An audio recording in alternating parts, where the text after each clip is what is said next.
Alô, Ritas e Germanos! Espero que venham preparados, porque hoje vamos falar de uma coisa que tem andado na boca do povo. Vamos falar de coágulos sanguíneos.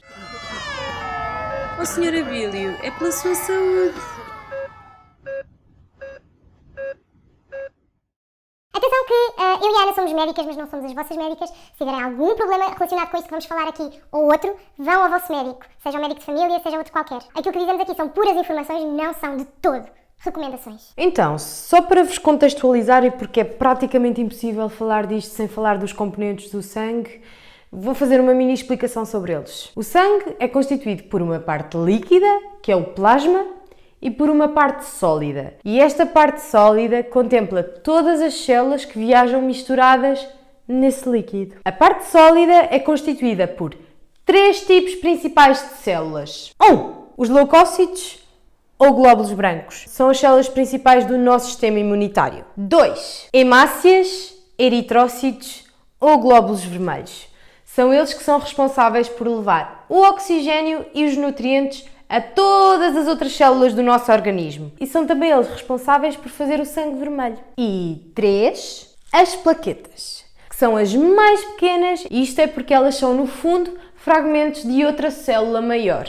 Mas é suposto ser assim, não se preocupem. As plaquetas são os soldados que, quando existe uma ferida, vão diretamente para ela para a tapar. Ou seja, são elas as responsáveis por pararmos de sangrar quando temos um corte ou quando temos um acidente maior. Quanto ao plasma, lembram-se que era a parte líquida do sangue? Ele é super importante porque nele estão misturadas imensas substâncias que são essenciais para a nossa sobrevivência. Entre elas estão as substâncias que ajudam à coagulação, ou seja, as substâncias que tornam o sangue mais grosso. E também as substâncias que diminuem a coagulação, ou seja, tornam o sangue mais fininho, mais fluido. Segundo o dicionário de língua portuguesa, Um coágulo é nada mais, nada menos que uma parte semissólida que se forma a partir de um líquido. Quê? É como se diz na gíria, é uma parte coalhada, neste caso, do sangue. E porquê é que isto acontece? Porque as substâncias que ajudam na coagulação vão se ligar às plaquetas e vão fazer como uma espécie de rede. E essa rede, que se encontra nos vasos, vai aprisionar as plaquetas que vão passando. E, entretanto, com a junção de milhares e milhares de plaquetas naquele sítio, vai-se formar um coágulo ou um trombo. É igual. Os coágulos podem acontecer em qualquer ponto dos vasos e têm gravidades diferentes conforme o local onde ocorrem. Para além disso, podem ocorrer nas veias ou nas artérias e isto vai ter consequências diferentes. Vou explicar um bocadinho melhor. O nosso sangue viaja no corpo dentro dos vasos e basicamente o percurso é este. Então vamos ter como ponto de partida o coração. Isto é o ventrículo esquerdo, que é de onde parte, e aqui começa a aorta. E depois o sangue segue e vai para a cabeça e para baixo. Segue, encontra os capilares, existem trocas gasosas e de nutrientes, ou seja, o oxigênio entra para as células e o dióxido de carbono sai das células para o sangue, que o torna sangue venoso. E é por isso que ele está representado aqui a azul. Se estivermos a pensar nas pernas, então ele vai subir pela veia cava inferior e vai de novo até ao coração, para a aurícula direita, depois para o ventrículo direito e depois vai entrar na circulação pulmonar. E o mesmo acontece se vier de cima, que vem pela veia cava superior. Então, com base nisto que eu disse, se acontecer nas veias, o que é que vamos ter? O trombo forma-se e pode viajar aproximando-se do coração. Lembrem-se que as veias levam o sangue para o coração e depois para o pulmão. Quando o trombo viaja nos nossos vasos, seja nas veias ou nas artérias, nós dizemos que ele embolizou. Ora, se o trombo vem de uma veia, por exemplo, de um braço, e vai viajar até ao coração, ele só vai parar quando encontrar um vaso um bocadinho mais pequeno que ele. Ou seja, neste caso vai parar no pulmão. É aqui que dizemos que a pessoa teve uma embolia pulmonar, que muita gente já ouviu falar.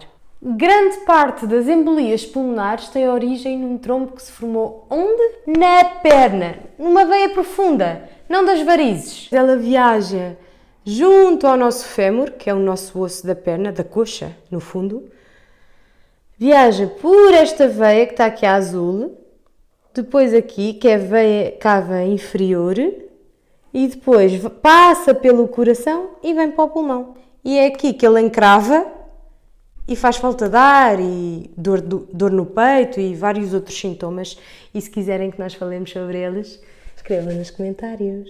By the way, se quiserem que nós falemos também de trombose das veias da perna, escrevam também. Se o coágulo for nas artérias, ele acontece normalmente porque o fluxo de sangue se altera. Ou acontece diretamente no coração, como resultado de uma arritmia ou de uma falta de contratilidade do coração em bombear o sangue, ou acontece por causa do colesterol que se acumula na parede das artérias. Mas esse é um médio ensinamento para outro dia. Em todo o caso, quando um coágulo do lado arterial se forma no coração e viaja, ou seja, emboliza, ele também se afasta e também só para quando encontrar um vaso mais pequeno que ele, outra vez para o entupir.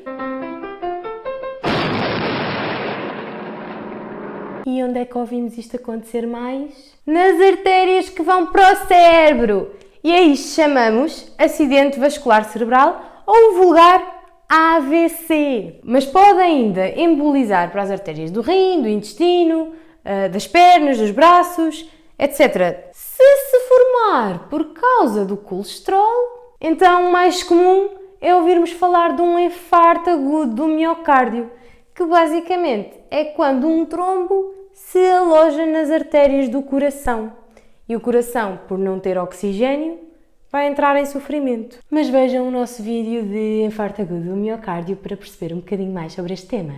Como já vimos, existem várias causas para nós termos coágulos. Do lado arterial, os principais fatores de risco são os fatores de risco cardiovasculares, ou seja, ter o colesterol alto, os triglicéridos altos, ter diabetes, ser fumador, ter doença renal. Do lado venoso, os principais fatores de risco são a imobilização, seja por uma hospitalização mais prolongada, uma cirurgia que se fez recentemente, um trauma que fez com que nós ficássemos imobilizados, pessoas acamadas, uma viagem que nós fizemos maior e que nos obrigou a estar sentados mais tempo sem mexer as pernas. Depois, se a pessoa tiver um cancro, também vai ter mais probabilidade de ter eventos trombóticos, assim como se tiver doenças autoimunes, renais ou do fígado, se estiver grávida ou a tomar uma pílula com prostativo e estrogénios, que são as chamadas pílulas combinadas, e ainda se uma pessoa tiver tido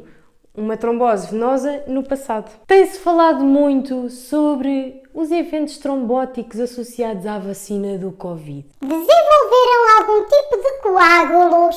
0,0038% das pessoas que já tomaram a vacina da AstraZeneca, 0,00019% das pessoas que já tomaram a vacina da Johnson & Johnson, 0,02 a 0,4% de mulheres por ano que tomam a pílula combinada, e escutem bem,